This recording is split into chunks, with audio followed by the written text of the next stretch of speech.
ঢাকার চারপাশে নৌপথ সচলের পাশাপাশি নদীর নাব্যতা ও পানি প্রবাহ স্বাভাবিক রেখে ড্রেনেজ ব্যবস্থার উন্নয়নে সংশ্লিষ্ট কর্তৃপক্ষকে নির্দেশনা দিয়েছেন প্রধানমন্ত্রী তারেক রহমান।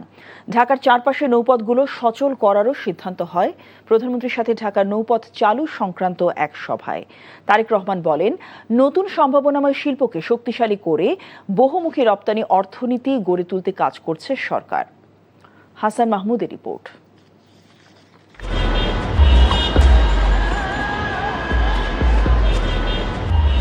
2004 সালে ঢাকার চারপাশের নদীতে প্রথম চালু হয়েছিল ওয়াটার বাস।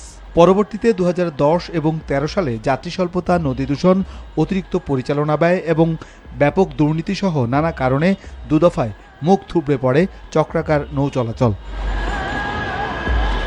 রাজধানীর যানজট নিরসনের ট্রাফিক ব্যবস্থায় শৃঙ্খলা ফেরাতে নগরকে ঘিরে থাকা নৌপথগুলো সচল করতে প্রধানমন্ত্রীর সভাপতিত্বে তার সচিবালয় কার্যালয়ে অনুষ্ঠিত বৈঠকে আবারও সিদ্ধান্ত নেওয়া হয়। আগ্রহী বেসরকারি কোম্পানিগুলোর প্রস্তাব বিবেচনা করে তাদের সুযোগ দেওয়ার বিষয়েও সিদ্ধান্ত হয় বৈঠকে। প্রতিবন্ধকতা অনেক আছে, দূষণ আছে এবং এই রুটটাকে যাত্রী বান্ধব করে কিভাবে ওয়াটার বাস চালু করা যায়, যার ফলে যাত্রীরা যাতায়াতও করতে পারে, আবার বিনোদনও পায়, পর্যটনটা উৎসাহিত হয়, সেই লক্ষ্যে সমন্বিত মিটিং। এটা মনোরম পরিবেশে সে আশুলিয়া থেকে চিন্তা করলেন যে সে সদরঘাটে আসবেন, সে চলে আসলো ওই পথে। কেউ হয়তো ওখান থেকে নারায়ণগঞ্জ যাবেন, সে ওই পথে যেতে উৎসাহিত হলো।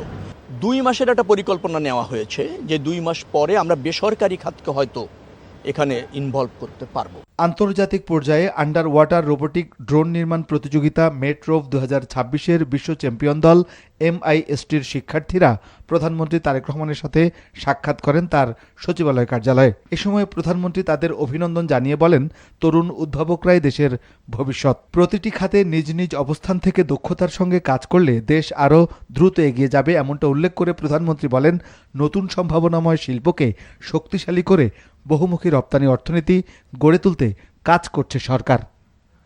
Hasan Mahmud, NTV news, Dhaka.